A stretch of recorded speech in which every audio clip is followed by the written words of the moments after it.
welcome to episode 6 of Art Matters. I'm very excited because George is letting me start the show. Normally it's George. Did I have a choice? No, you didn't have a choice. I didn't give you any. Moving on. Anyway, we're starting the show this way. We have a pretty interesting episode for you guys today. Our first guest is Paul Oblong from Fugitives from the Undertaker. It's a local metal band here in Springfield. The second guest today will be Tim Caldwell, Dr. Amy Muchnik, and Evan Bennett from Springfield Regional Opera. So we've got one heck of a diverse program today. We've got really cool ends of the artistic spectrum in the Springfield artistic community. I'm pretty excited about this. Me too. Before we get started, though, George, I want to take a second to talk about the success that Class Act Productions has had just recently. Buffy the Vampire Slayer live on stage and Star Trek live on stage both performed at VisionCon. It was amazing. It was great. Wonderful receptive audiences. I think we picked up some really good fans. Oh yeah, I mean the first year we did it, the year before, we certainly got good response, but I think people were confused about what it was, and we didn't have quite the turnout. But I think the word of mouth went out from the last VisionCon. So this year, we were just really packing the place out. I mean, it was just really great responses for both shows. Yeah, and picked up some good fans. So I'm just tickled to death about that.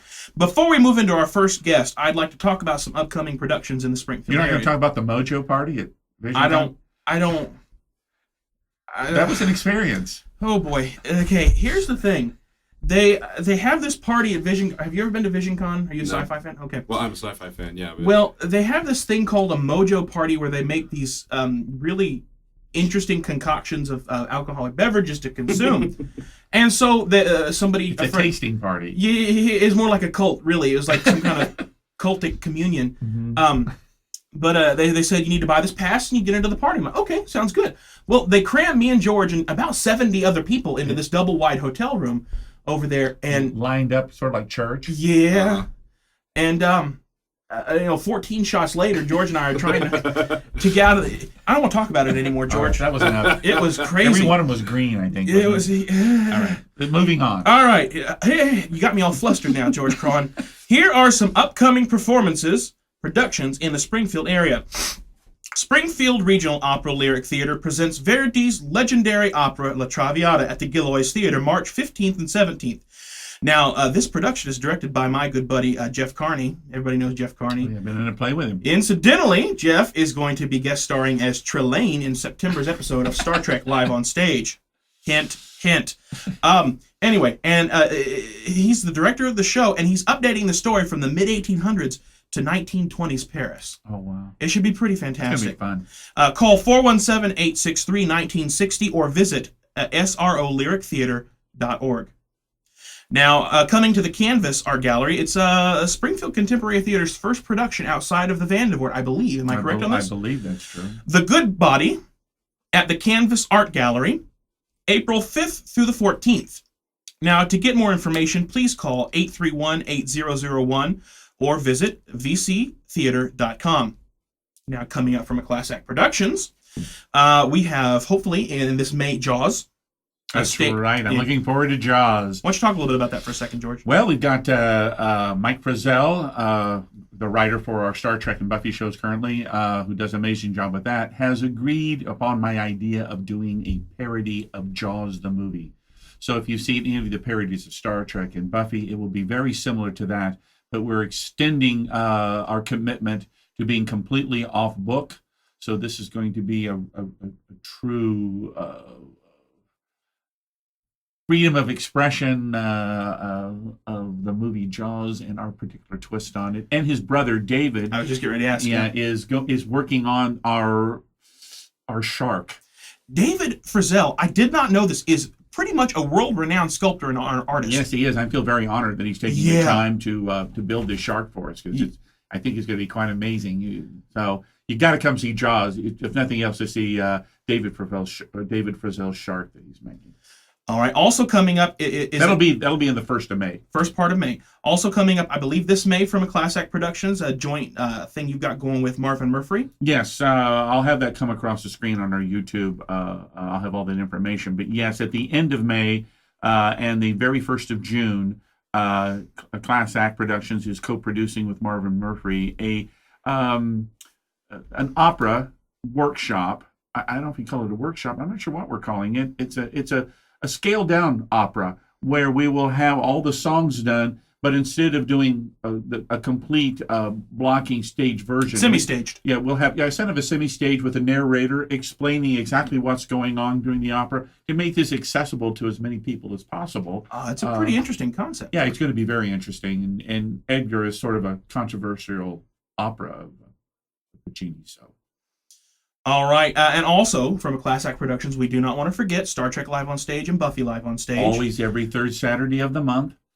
And coming up with Buffy, we have Enemies. Leading into the season finale of Buffy in April, Graduation Day. Yes. So season 3 finale. I'm directing that. You are directing. I'm so proud of you, George. Yes, you just do stuff all the time. I'm excited. Also coming up with the next episode of Star Trek Live on Stage is a little episode called Oh My Lord. I'm directing it, and it is just Enterprise Incident. Thank The you. Enterprise Incident. We're bringing the Romulans back, and that's going to lead into our season finale, April 20th at 8 p.m. We're going to do the Wrath of Khan. And I'm going to drop a bomb on you right now, George. You don't know this. I've been holding on to this for about a week. I hope this is not an unpleasant surprise. No, it's a good surprise. All right. People for about the last 2 weeks have already been reserving tickets for the season finale. Oh my god. They're reserving 2 months ahead of time. Oh. That's so great. to catch these shows, Star Trek and Buffy, it's $5 to see one show, or catch both shows for $8. Mm-hmm. So Can't beat the price. no, good lord. So for more information, please call 766-3139 or visit the Class Act Facebook page on Facebook.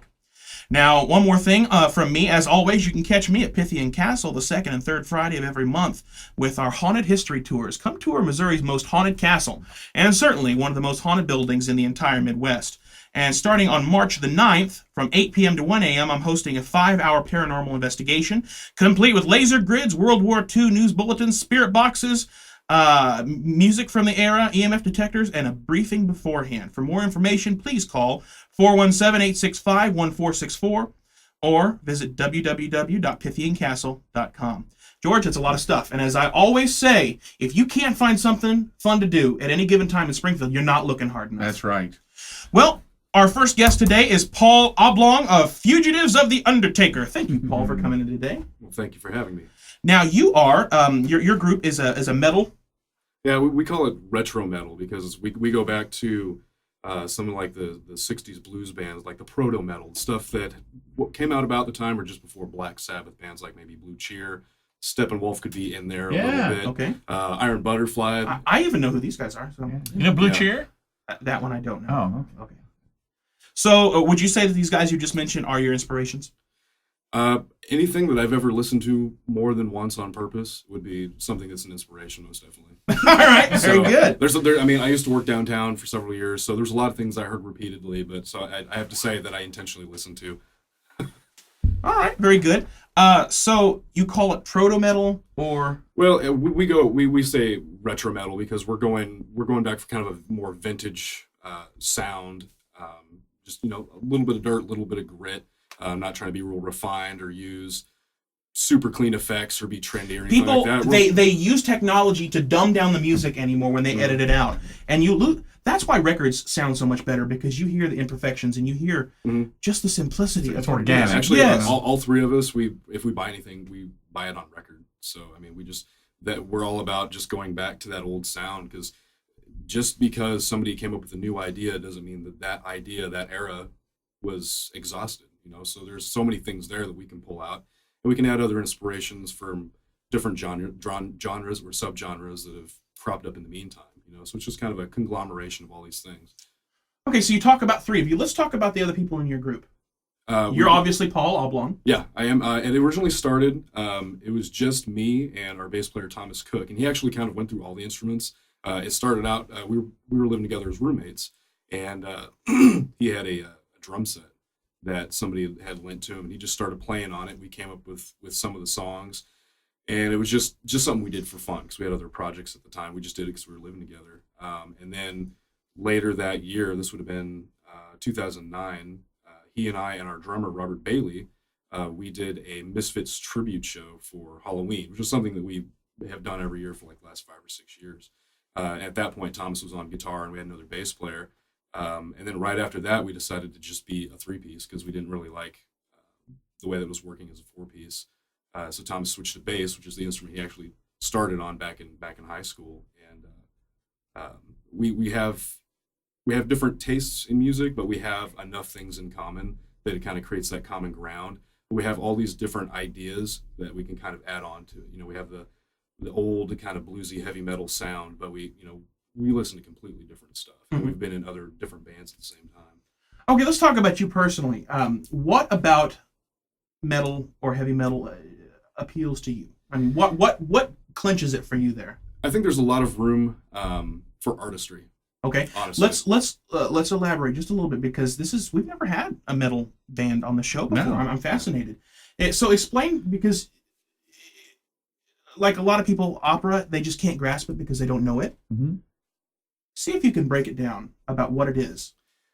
What metal is if somebody wants to play, if they want to overemphasize something. I think that's a good way to put it.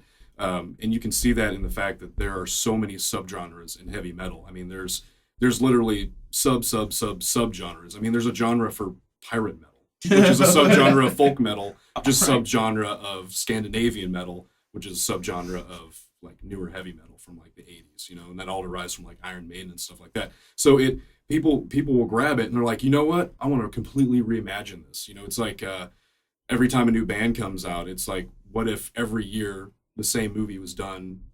You have a big movie like Titanic or Pinocchio, just any random movie, but you have 50 people that are incredibly artistic and they all do it their own way. Mm-hmm. And so they derive these crazy styles that are really far-fetched and really out there.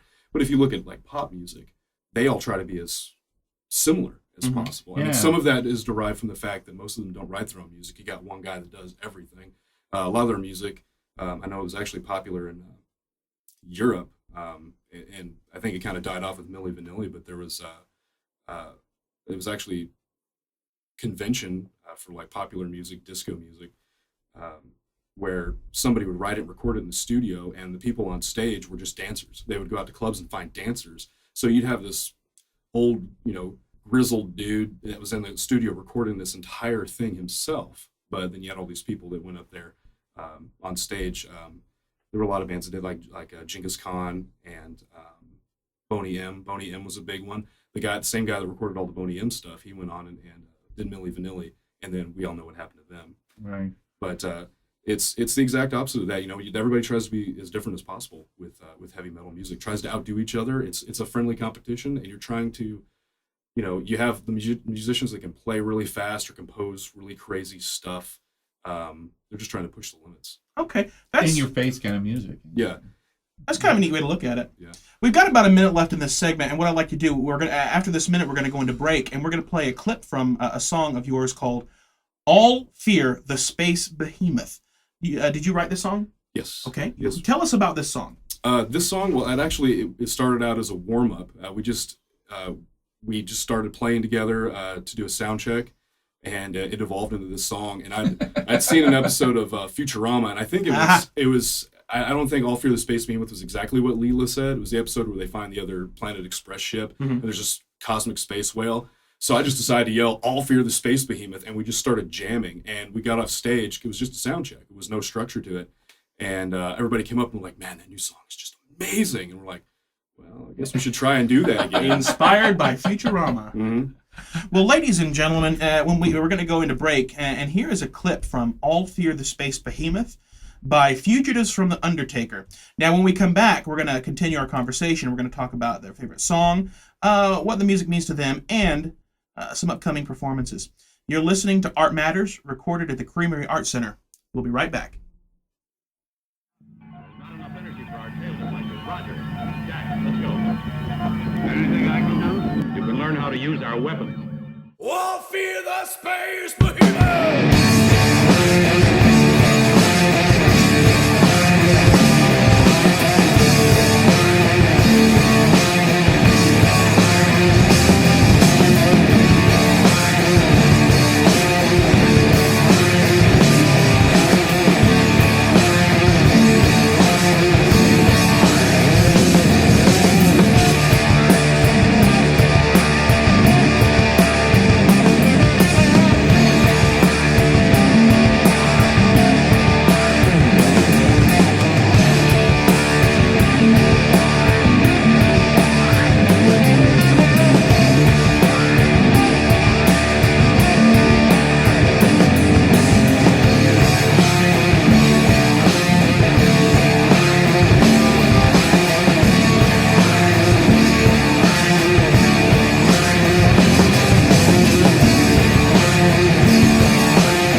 And we're back. Now, Yes. that's a dramatic pause, George Cron. Leave me be. Favorite song? Let's break it into two questions.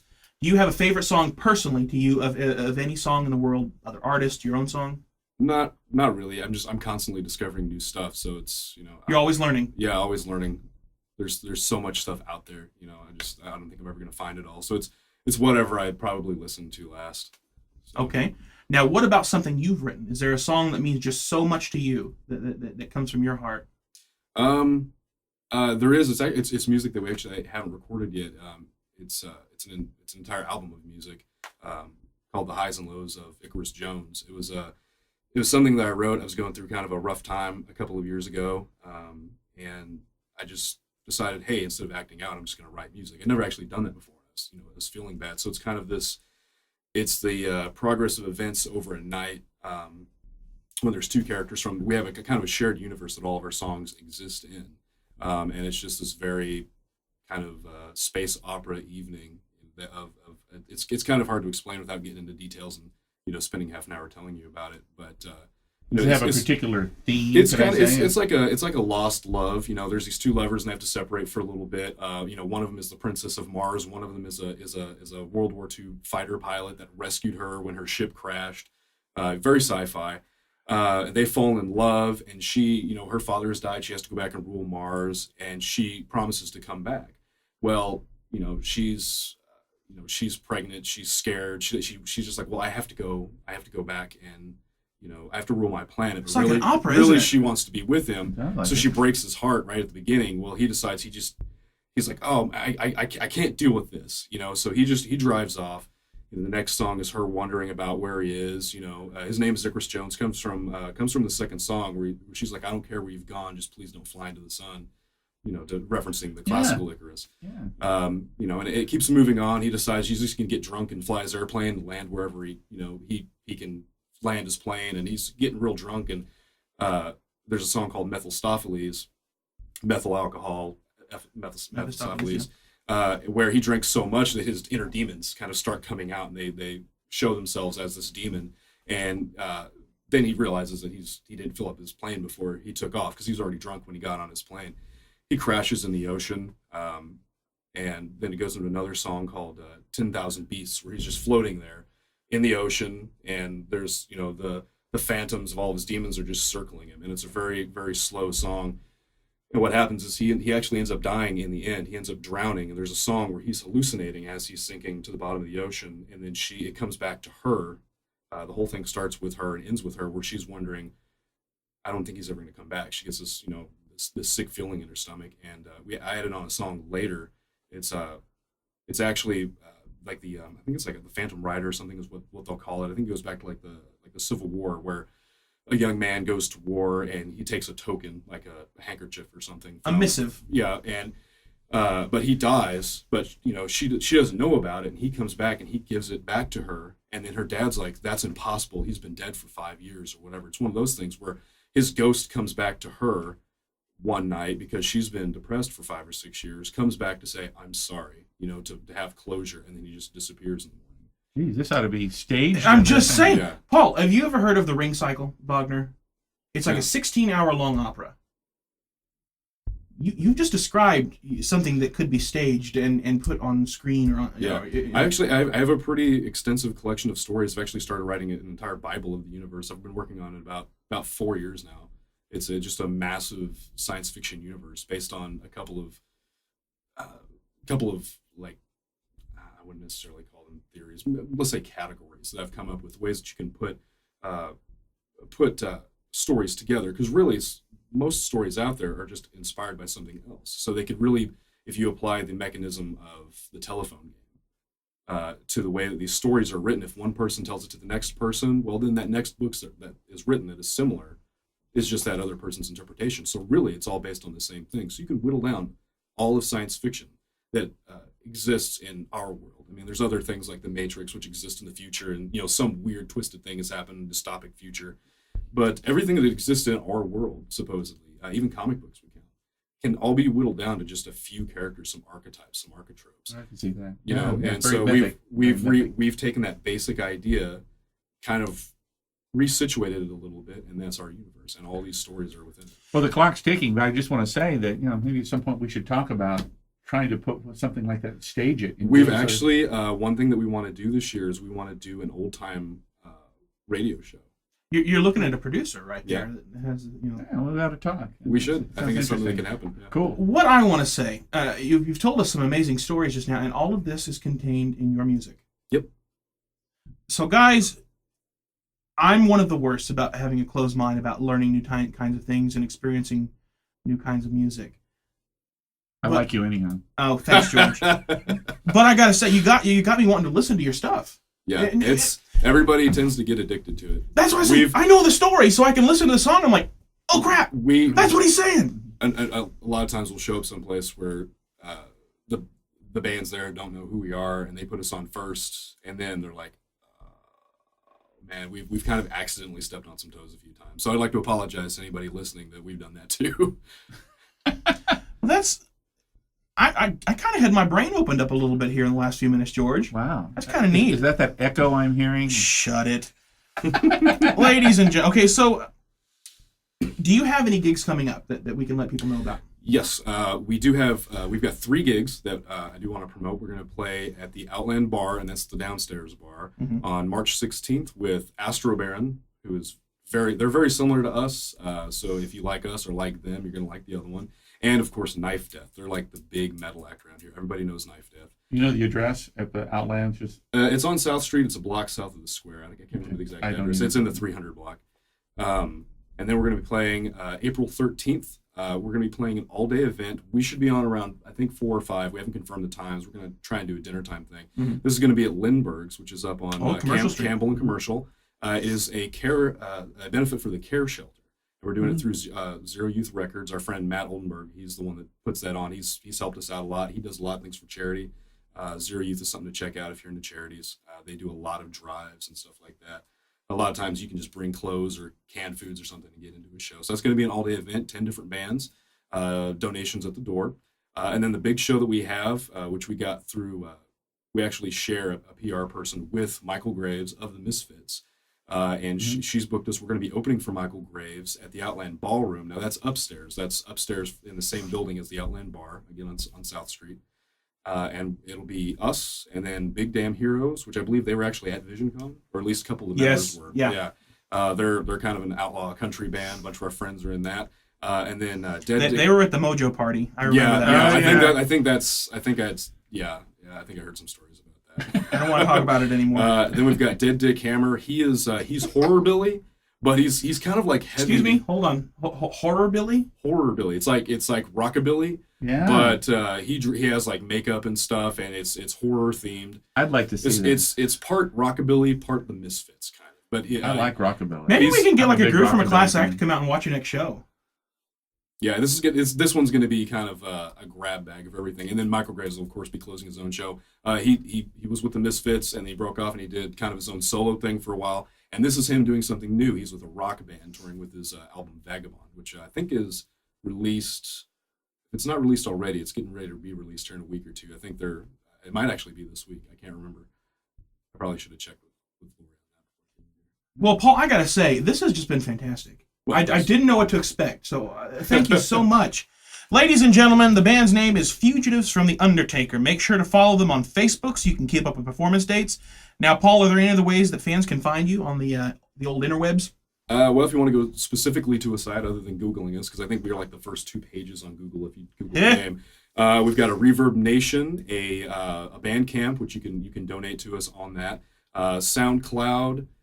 We also have a MySpace and a Twitter, and we even have, if you're on Etsy or DeviantArt or eBay, you can actually add us on there because we're going to be using that for some merch or some rare items. Well, Cool. very good. Ladies and gentlemen, again, Fugitives from the Undertaker.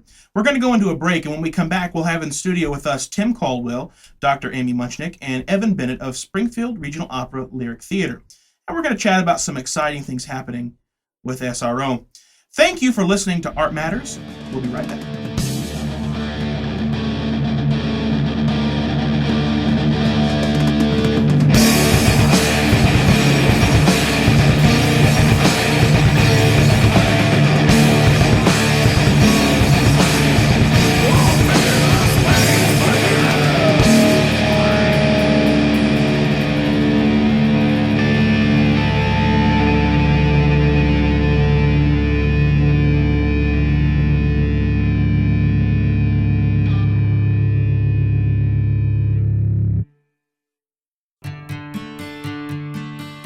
This is Art Matters, brought to you by A Class Act Productions with George Cron and Tim Pyland. A Class Act Productions produces the wildly popular parodies of Buffy the Vampire Slayer and Star Trek, upstairs at the Canvas at 315 South Avenue, just 1 block south of the square and across the street from Ernie Biggs' Dueling Piano Bar.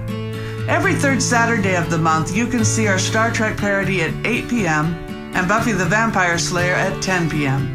Tickets are $5 per show, or see the double feature for $8. For more information, go to A Class Act Productions Facebook page, and while you're there, please be sure to like us. And we're back, and in studio we have Tim Caldwell, Evan Bennett, and Dr. Amy Muchnik of Springfield Regional Opera Lyric Theater. Kind of crowded in here. It is the room is getting smaller. It's a little cozy. bit. The word's cozy. We'll call it that. All right, guys. And I'm the only female. That's okay. What you can do, guys? You guys are from an organization that is very near and dear to my heart. It really is. I'd like to consider myself part of the SRO family for a long time. That's how I got to know you, George. You directed La Facilla del West. And as I said in the last segment, when he was directing that production, that was the first time in my life I'd ever heard an adult use the F word. So That's right. I'm honored. And that's sheltered. Incredibly sheltered. I was, yeah. It was. That's scary. Now, see, Tim, I've known you for a long time. I've known you for about 16... I've known you since 1997. 97. Fall of 97. Yep. We worked at McGuffey's together in Branson. Highway 248. Mm-hmm. Oh, wow. So I've known you for a long time. I've known you guys not as long. But what I'd like to do, I'd like to take a couple minutes and let you guys each talk about how you found your way to Springfield Regional Opera. And ladies first. Well, Dr. thank you. Muchnik? Well, I am a professor at MSU. I'm a violist. I teach the viola. I conduct the chamber orchestra. And I was originally in the pit for Springfield Regional Opera when Bob Quedman was the conductor. Mm-hmm. And I did a lot of conducting for my master's and doctorate, and did some symphony conducting as well. And the opera needed someone. And so I kind of dove in here, and I've conducted 7 operas so far. Wow. So yeah, it's very difficult. It's not like conducting a Mozart symphony. It's keeping all the parts together. What's the difference? Well, a Mozart symphony, you basically just stand there and you do a 2 pattern for 5 minutes for the first movement. You do maybe an 8 pattern for the second movement, and but you don't have the distance problem because you have singers on stage, you have an orchestra in a pit, and you're far away from them, and you have so many people you have to deal with right on, and it has to be perfectly together. So it's hard. It's very hard. It's very challenging, but it's very rewarding. And I've been very passionate about opera. And 2 parents who took me to the Met every Christmas. So I remember the greats, and so we have some greats coming here in March for Traviata. Dr. Muchnik, I'd like to add, is going to be a special guest star in September's episode with Jeff Carney of Star Trek Live on Stage. That's right. And he's going to paint me green. Little episode called the Squire of Gothos. Oh. Anybody that's listening that knows Jeff Carney, look up Trelane, Trelane, and that's Jeff Carney. Completely. So, all right, Evan, how about yourself? How did you find Springfield Regional Opera? It's a twisting and winding road. Well, I'm actually from... You have 2 minutes. 2 minutes? Yeah. Oh, goodness. Okay, well, I'll try and pare it down to the essentials. Short and winding. It's a very short and winding road. So I'm actually from Springfield, and the very first thing I ever did with SRO was a long, long time ago when we did Rossini's version of Cinderella, and I was in the chorus. And then I kind of left Springfield for a couple years. I went to do my undergrad, my master's, and then I fled to Austria, sang a lot of The Sound of Music. And then I came back actually in August. So when it came time to find out what there is to do in Springfield, I was like, well, I would like to stay with the arts if at all possible. So I came to Tim Caldwell, who was newly appointed managing director.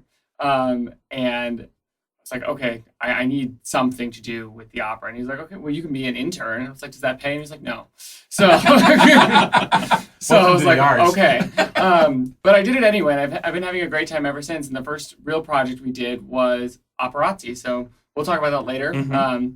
Otherwise, I've just been, hanging out here in Springfield and discovering all the talent that we have to offer. So it's been a good Evan time. will be Giuseppe in La Traviata. Oh, coming wow. up. So you'll see And my Evan shining does face. get paid now. I do. Oh, you gotta need to make that clear, make that known. Yes. Okay. Right. He has a new title. What's your title? It's Audience Development and Outreach Coordinator. Uh-huh. Wow. Okay. ADOC, something like that. Oh, I like Sounds abbreviations. important to me. All right. Yeah. Tim, how about yourself? How did you find Springfield Regional Opera? Well, I've been with it for 7 months now, but my history goes back a little farther. I was certainly an audience member over the years. Years ago, I was one of the owners of Nona's Italian-American Cafe in downtown, and I used to host something called the Cast Party on Sunday nights, which was an open mic night. And one day, Leah Hamilton came in and asked if I wanted to bring the opera in once a month instead of, trading out one of my nights. And I thought, well, it'd be fun. And so she and I sat down and talked about it and worked out Operazzi. And so once a month, the opera would come in and perform at Nona's, and we had a great time, and it would completely sell out. I mean, we were completely remember. busy. And amongst the cleaning of plates was gorgeous singing and really fun people. And a couple years later, this past summer actually, Jeff Carney said, I heard that they're looking for someone at the opera. And I said, yes, please. And so I came and applied and went through an interview process and managed to land a fantastic job, managing director. I remember Operazzi at Nona's. That one particular summer, I had grown a huge garden at my grandpa's. And do you remember I would come into You Nona's? came in with, it was like a pillowcase or like a huge garbage bag full of like basil and things. It was and amazing. zucchini and just weird things that they would trade me out food for these raw Oh, that's materials. It was nice. I love the barter system. All right, ladies and We love gentlemen, local. the big thing coming up with Springfield Regional Opera this month is Traviata, Verdi's iconic opera, Traviata. March 15th and 17th at the Gillois Theater. You have 2 minutes to sum up the opera. Well, it's really difficult because I can do it in about 15 seconds. Prove it. Okay? Make it so. Violetta is a courtesan, and A working girl. she's a working girl, and she's at her wonderful party, having a good time, and she meets Alfredo, and Alfredo has had a major crush on Violetta for so long, and he finally gets to meet her, and is like, I'm just so enamored with you, and she's like, well, I'm a party girl, and he says, I can change your ways, and she's like, I don't want to change my ways, I like being a prostitute. And in comes the father, Germain. And the father is like, no way, son, you cannot be involved with a prostitute. This will shame our family.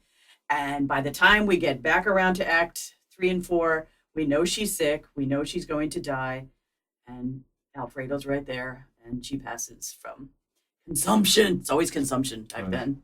Whatever So- that disease is. It's the same thing as Bohème, except we have a prostitute this time. Now, how long did you say it would take you to describe that? Oh, sorry.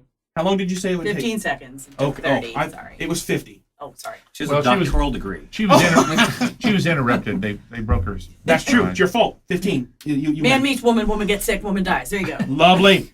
Tragedy. All right. Now, who's in it? Oh, gee, let's see. We have Springfield's own Stephen Tharp, who is from Springfield, born and raised here, and has gone out to have a major opera career. He's coming back. He'll be Alfredo, the tenor. And Tara Stafford Spires, who... Our guest last month. Yes. Yep, yes, last month. She is Violetta, and a wonderful singer who's been to Springfield a couple of times. I actually got to conduct the second act of Tosca with him. He was Scarpia, and he is Germain, and he is a fantastic baritone. I think he's just an amazing singer. Big voice. So. And And his name is Jimmy James. Jimmy James, like Jesse James. So it's March 15th and 17th. Yes, well, on the 17th, come see the opera, go get drunk. St. There you- Patrick's Day. Wow. Yeah. There you go. Now, how do people reserve tickets? Well, they call the Gillois. Okay. Or they go to the Gillois box office. Their website. Okay. Well, we're going to go to break, and I'm going to give you guys the choice. We have some music that we play when we go into commercial. Would you like to hear Sempre Libera or Lebbiamo nei lieti calici? Which would you like to hear? Libiamo. Libiamo. That was all my for it. favorite, too. I'm Good. glad you guys said that. Yeah. All right. You've been listening to Art Matters. How's that? That's Love Evan. it. Maybe. That- Well, actually- no, Evan, that I have a was stunning amazing. soprano voice. We're actually going to play the track. Oh. Oh. Oh. I was going Crap, to I was man. really prepared. I was gonna hand Yeah, them. I practiced My that strength all with Viva day. is not to be really. No. I need a glass of wine. We have a lot of fun. You've been listening to Art Matters, coming to you from the Creamery Art Center in Springfield, Missouri. We'll be right back.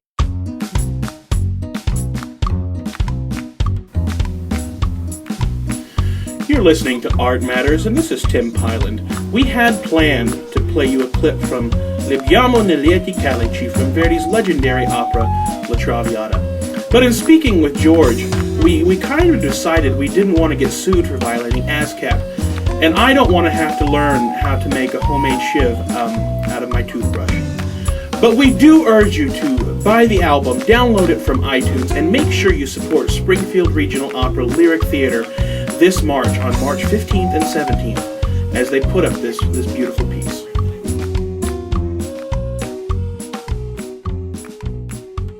Don't you just love that song? It just makes It's you a want great song. Give me a Kleenex, somebody. And then Traviata's one long song. There you But it's go. actually great for St. Patrick's Day, I think. Yeah, it is. So Perfect. When I think of Paris in the 20s, St. Patrick's Day, yes. You think of Irish? Courtesans and consumption. I mean, if you've ever been to Finnegan's Wake, Yeah. then it will make sense to you. Yep. Moving on. All right. Let's talk about something else that's Every exciting at time the you drop opera. that iPad, it bangs. People do things. It's a fact of life, George. Well, I know, but you're picking up Okay. on the mic. So. See, we leave all these little bits in. It's called comedy. Anyway, the other big thing happening with the opera right now, it's wildly popular, is operazzi. We've touched on it a little bit in the first segment. Let's talk about how that came back around. Okay, well, actually, I think I'll let Tim start it because it Okay. actually did start with Tim.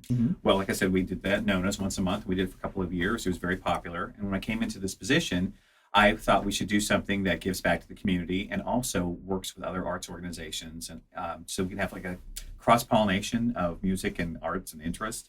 And so once a month we get together here at the Creamery, usually the third Sunday of each month from 5 to 7.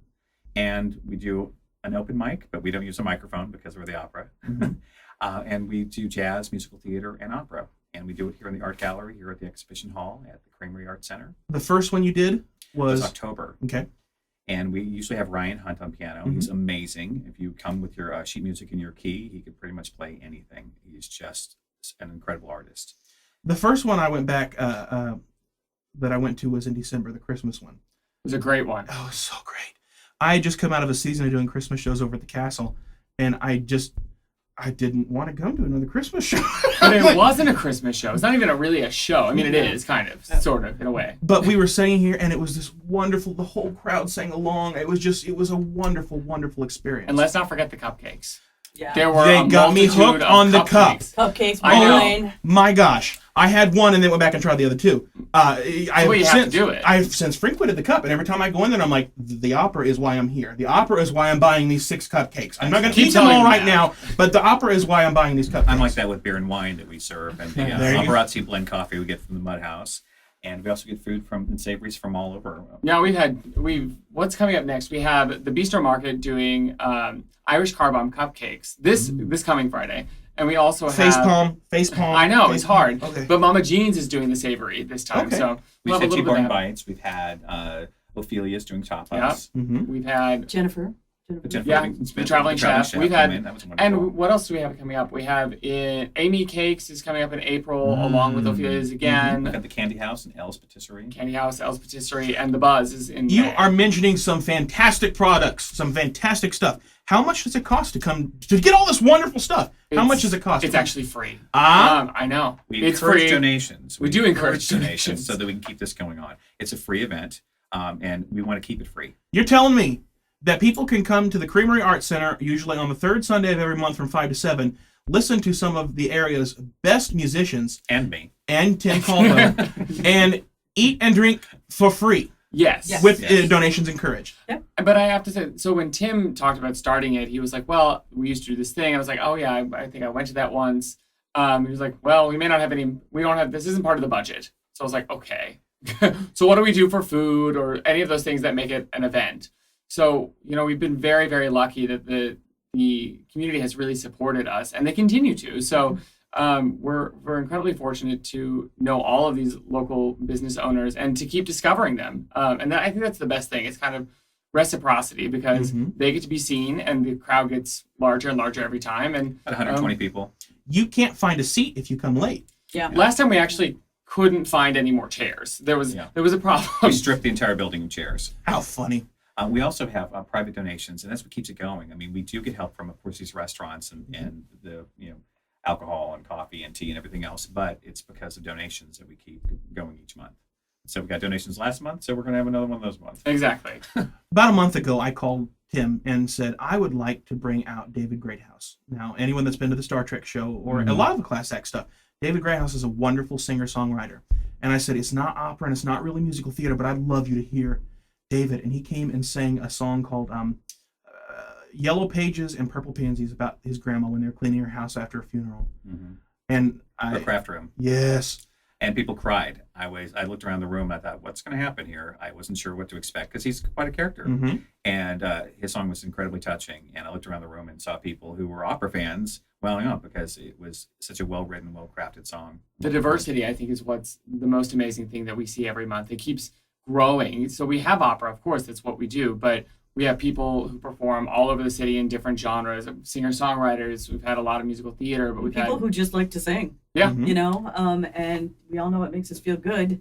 And so it's great to see people who don't have it as their career to come in and just have fun. That's really the bottom line. And we've cast some people in the chorus of La Traviata. Yeah. Out of Operazzi? Yes. Oh, yeah. That's Yeah. good. It's an audition in more ways than you realize. Whenever you perform publicly, you're auditioning. If you want to perform at Operazzi, you just show up or you call? You or just come up, just- come you in. just show up, you sign sign up in. and There's a Sign in, sign-up there you sheet, go. and you bring your sheet music and your key, and we're ready to go. So, George, we expect you next. Isn't that see what I can spectacular? do. Yeah, just bring your sheet music. And we Alright. get, I mean, some Sing nights some are Frank more Sinatra. opera, some nights are more musical theater, but it's just always been fun.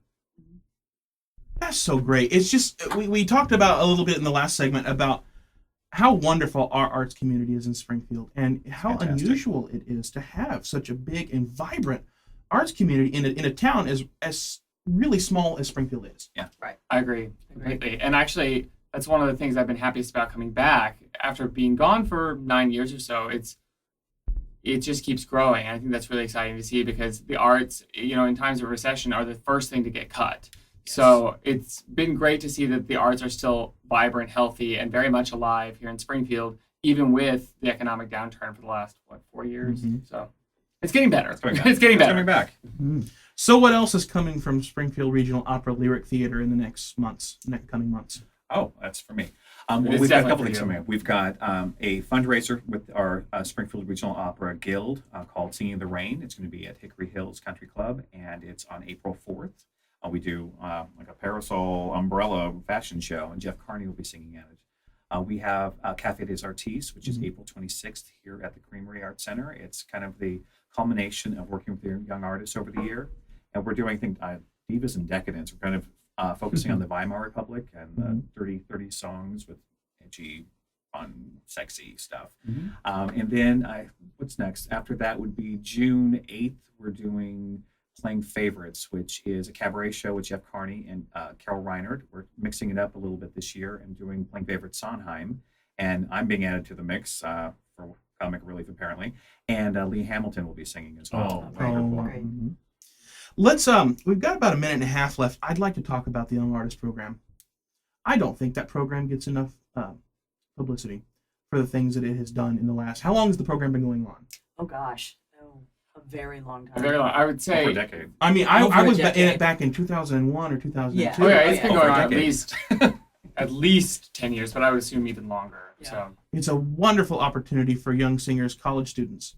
Yeah, and these these college students are getting roles in the opera. Last year, we had one of the young artists in a major role in Carmen, Mercedes, and so our hope is to give them professional training so they can go out and audition and put things on their resume that they need to go to the next level. Stuff that most other performers of their age would not have on a resume. That's right. That's right. It's a great opportunity. Give them a leg up. Right. Exactly. We also have studio artists as well who were given similar opportunities.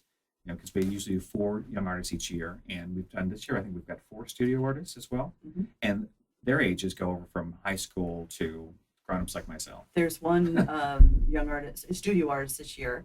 His name's Jason Greer, and he is a manager at Come and Go. He's also a reverend. And he's also a reverend. And he came in and Fascinating. auditioned for us and just wiped us out. I mean, it was really amazing. And he's a studio artist. So we are now into a different area here where, you know, in singing, the more mature you are, the better you are. So when you're 21 years old isn't what you're going to be at 28. So you always Definitely grow as a not. singer. Definitely not. So it's great So- at getting these college students in. Opening up our auditions to the greater, Springfield area has been quite a surprise. We Yeah, had and we Joanne had- Warford come in, Yeah. and she's a music teacher, and she's understudying Violetta, Valerie, in La Traviata. She sang at Operazzi the other weekend, and it was breathtaking. It was stunning how fantastic she is. There's just some fantastic stuff coming from SRO Lyric Theater, guys. Please give them a look on. They have a Facebook page and also a website, srolyrictheater.org.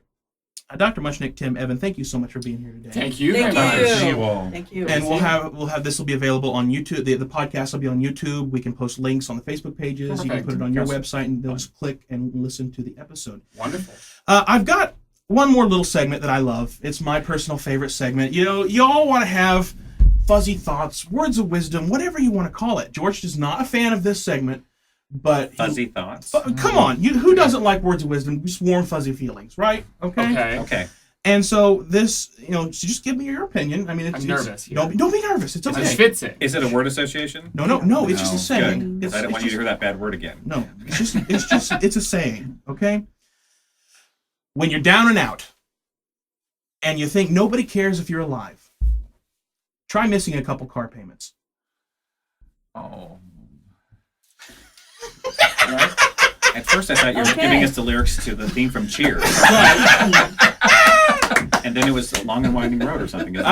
Or something. See, Yeah, I mean, I was No, thinking- Bridge Over Troubled I was Troubled expecting Water. You're the long and inspiration winding here. road. I was really expecting Over troubled inspiration, but I'm gonna keep that one locked away I think the somewhere. fuzzy thing was the delineation between funny and not funny. you guys don't know the good joke when you hear it. We'll see you next month, ladies and gentlemen. Bye-bye, everybody. Bye.